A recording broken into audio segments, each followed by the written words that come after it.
Hoy, Julie, ano ka ba? Hanggang ngayon ba namang reunion late ka pa rin? Baka nagtinda ka pa ulit niyan.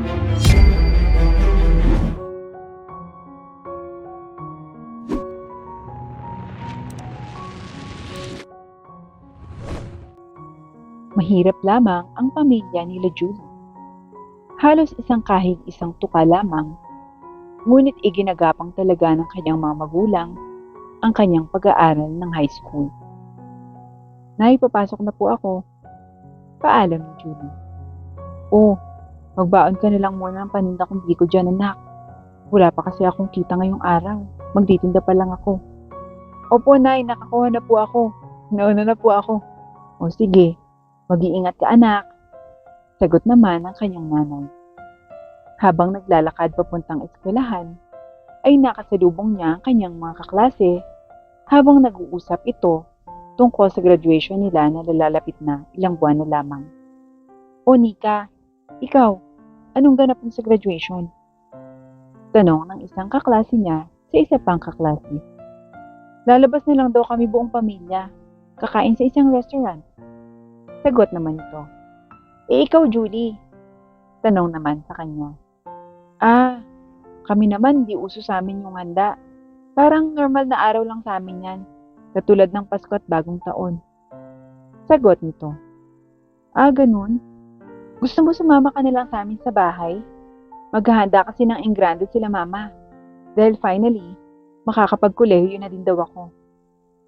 Sagot naman ng isa pa nilang kaklase. Hindi na.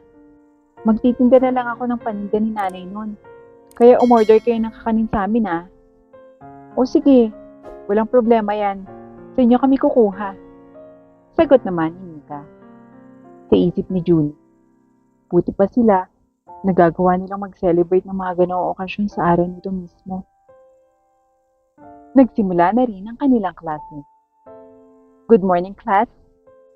May meeting ako ngayon, kaya magkakaroon kayo ng activity na reporting para bukas.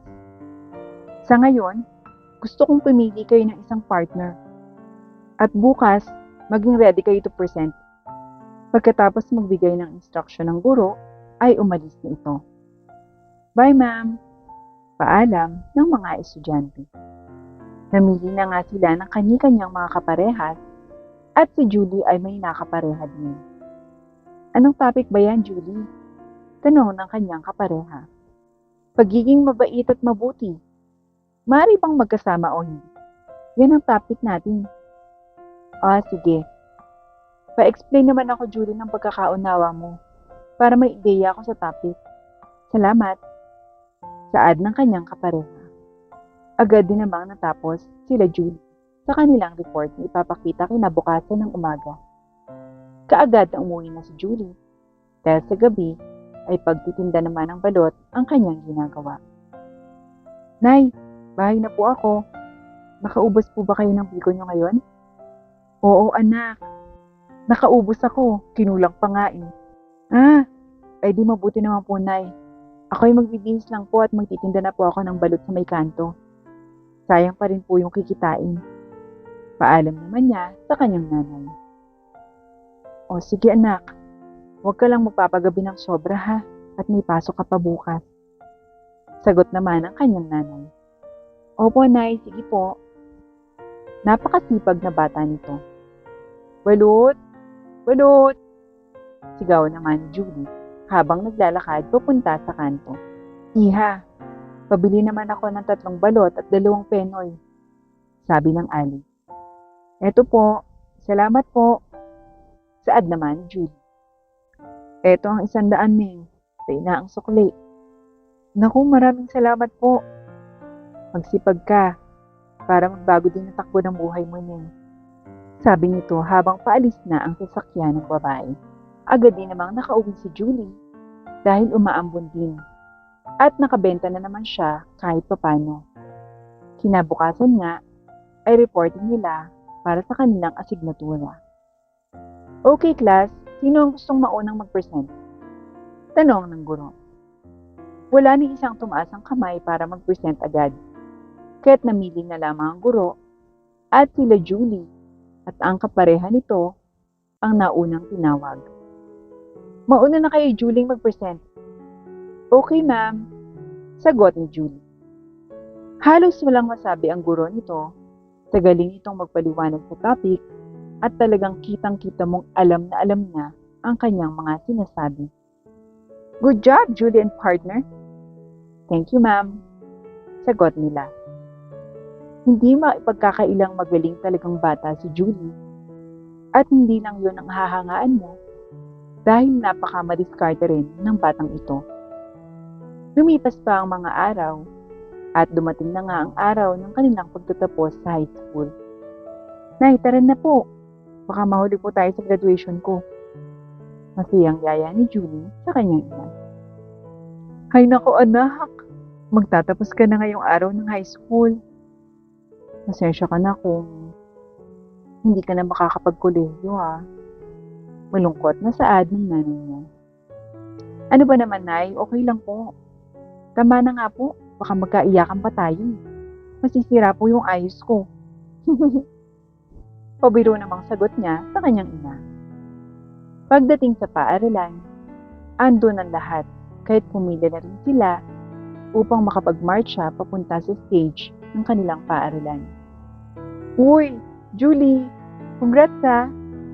Bati ng isa niyang kaibigan. Congrats din, te! Sagot naman ni Julie. Marami sa kanyang mga kaklase ang magkakolehiyo pa, maliban sa kanya. Kaya't medyo nakakalungkot talaga. Simula noon, nagkahiwa-hiwalay na rin silang magkakaklase. Walang sinayang na oras si Julie at talagang sinipagan pa niya para kumita ng maayos at maganda. Gustong-gusto niya kasi talaga makapagtayo ng sarili ng bahay.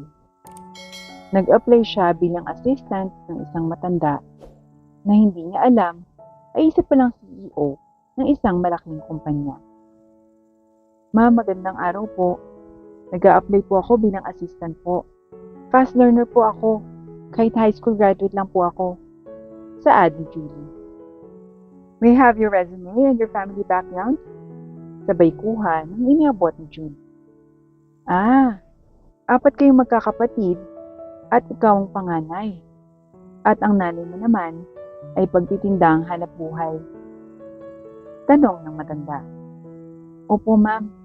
Pero kahit ganun po, masipag po ang pamilya namin. Okay, you may start your work tomorrow.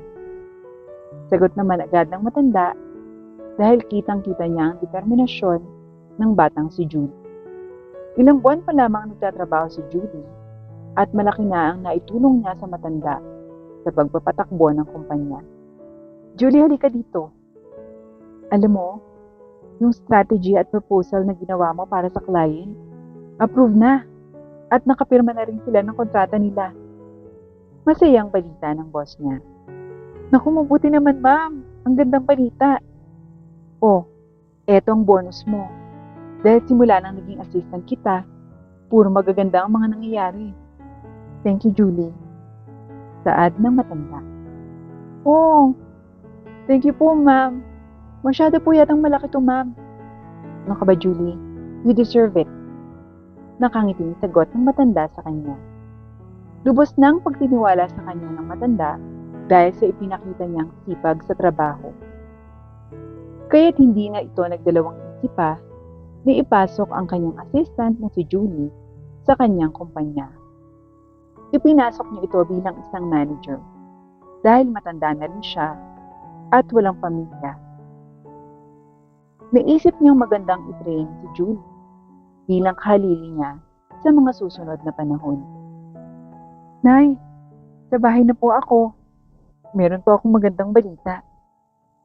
Saad ni Julie pag-uwi sa kanilang bahay. Ano yan, anak? Mukhang napakasaya mo naman. Sagot ng nanay niya. Yung proposal po na ginawa ko para sa investor ng amo ko, approve na. Kaya malaki po yung bonus ko. At bukod po doon, ipinasok po akong manager ng boss ko sa kanyang pagmamay-aring kumpanya. Talaga ba, anak? Naku, maraming salamat sa Diyos. Lumipas pa ang mga araw at unti-unti ay nakaakyat ng posisyon si Julie sa kanyang trabaho dahil sa ipinakita niyang kasipagan. At ngayon nga, ay Vice President na siya ng kumpanya. Nay, bahay na po ako. May maganda po ulit akong balita, Nay. Ano yun, anak? Na-promote po ako ulit. At Vice President na po ako ngayon ng kumpanya. Naku, ganun ba, anak? Congratulations! At Nay, bukas na bukas din po, ay lilipat na tayo dun sa bagong bahay. May nabili na po ako at nabayaran ko na po yung kalahati ng presyo nito. Uhulugan ko na lamang po buwan-buwan ng kalahati. Diyan ko po inilagay ang buwan-buwan kong bonus at ang mga naipon ko sa pagtatrabaho. Naku anak, maraming salamat. Alam mo ba, dati pangarap ko lang to eh. Ngayon, may maganda na tayong bahay. Huwag kayong mag-alala, Nay. Gagalingan at sisipagan ko pa para may maibigay pa ako sa inyo bukod dito. Salamat, anak. Lubos pa ang sinipagan ni Julie ang pagtatrabaho, kaya't pati ang mga board member ng kanilang kumpanya ay lubos ang paghanga sa kanya. Well, Nora, I would say, hindi ka nagkamali sa pagpili kay Julie. Napakasipag at napakabuti niyang tao. Oo naman, pinag-isipan kong mabuti yan. At hindi ako binigo ng batang yan. Patuloy niya akong pinapahanga. Sagot naman ito. Lumipas pa ang 10 taon. Isa ng ganap na presidente ng kumpanya si Julie at napayapa na rin si Miss Nora na kanyang boss noon. Good morning, Madam Julie. May meeting po kayo ng 10 a.m. And after lunch, meron po tayong product testing. Saad ng kanyang secretary. Okay, salamat. Sagot niya habang nakangiti. Kung dati, bahay lang na hulugan ang nakuha niya, ngayon ay nakapagpundar na rin siya ng iba't ibang mga ari-arian sa iba't ibang lugar. Good morning, Mr. and Mrs. Tedo. Well, okay ang mga produkto. Nagustuhan ko siya. So we can now sign the contract for the partnership. Saad niya sa kamiting ng mga oras na yun. Nang walang sinasayang na oras, dahil bago pa man niya nakaharap ang mga ito, ay nakapag-background check na siya at natest na rin niya ang mga product, kaya madali na sa kanya ang pagdedesisyon. Well, okay, Ma'am Julie. Let's sign the contract. Saad naman, Mr. Salcedo. Pagkatapos naman ng meeting, ay nagmamadaling lumapit ang kanyang secretary dahil may gustong kumausap sa kanya sa telepono. Hello, sino to? Sagot niya sa telepono. Julie, sinika to. Finally, nakausap na kita. Ikaw na lang talaga kasi ang hindi pa namin nakokontak dahil magkakaroon tayo ng class reunion. 10 taon na rin kasi yun, di ba? Don't worry, wala kang gagastusin. Nakapag-ambag na lahat. Kaya okay na lahat ang food, pati venue. So ano, makakapunta ka ba? Kailan ba yan? Tingnan ko yung schedule ko kasi. Sagot ni Julie. Sa katapusan na to ngayong buwan. Sagot ni Nika sa kabilang linya. Okay, sige pupunta ako. Excited si Julie na makita ang mga kaklase niya noon at halos karamihan sa mga ito ay nakapagtapos ng kolehiyo. Kaya't paniguradong magaganda ang trabaho ng mga ito. Class Reunion Batch 90. Hoy, kumusta ka na? Saan ka nag-work? Tanong ni Nika sa isang kaklase. Well, I am a branch manager sa isang bangko dyan sa Manila. Sagot naman ito. Ay, bongga ka na. Ikaw Nika, anong work mo? Owner naman ako ng isang restaurant dyan sa Quezon City. Sagot ni Nika. Aba, maganda din palang buhay mo ah. Ikaw naman Luigi, anong trabaho mo? Tanong sa isa pang kaklase. Pinapatakbo ko yung negosyo nila daddy. Alam mo na, nag-iisang anak ako so sa akin napunta yung negosyo. Halos nandun na ang lahat at agaw pansin ang pagdating ni Julie dahil late siyang nakarating sa reunion. Tulad pa rin ng dati. Hoy Julie, ano ka ba? Hanggang ngayon ba namang reunion late ka pa rin? Kantsaw ng isang kaklase. Baka nagtinda ka pa ulit niyan. Hoy, tigilan nyo nga yan. Mga bully pa rin talaga kayo. Julie, bakit late ka? Tanong ni Nika. Sorry, galing pa kasi ako sa meeting kaya nalate ako. Sagot naman niya. Nagulat ang mga kaklase niya na kasama niya sa table. Meeting? Bakit? Anong trabaho mo? Akala namin sales lady ka. May nakakita daw sa'yo sa mall. CEO kasi ako nung kumpanya dyan sa Manila, yung Ian One Corporation. Tipid na sagot niya. Halos lumuwa ang mga mata nila at hindi makapaniwala sa trabahong mayroon si Julie. Ha? Hindi ka ba nahihibang, Julie? Napakalaking kumpanya nun Pruweba nga. Eto yung calling card ko.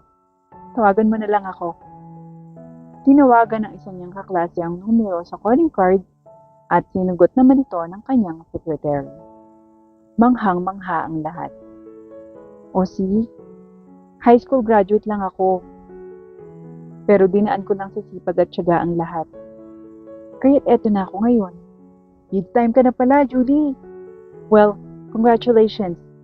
Dinaig mo pa kaming mga nakatapos ng college Ganun talaga, kapag may tiyaga ka, malayo ang mararating mo. And you're all free to apply in my company. Nag-expand kasi kami ngayon.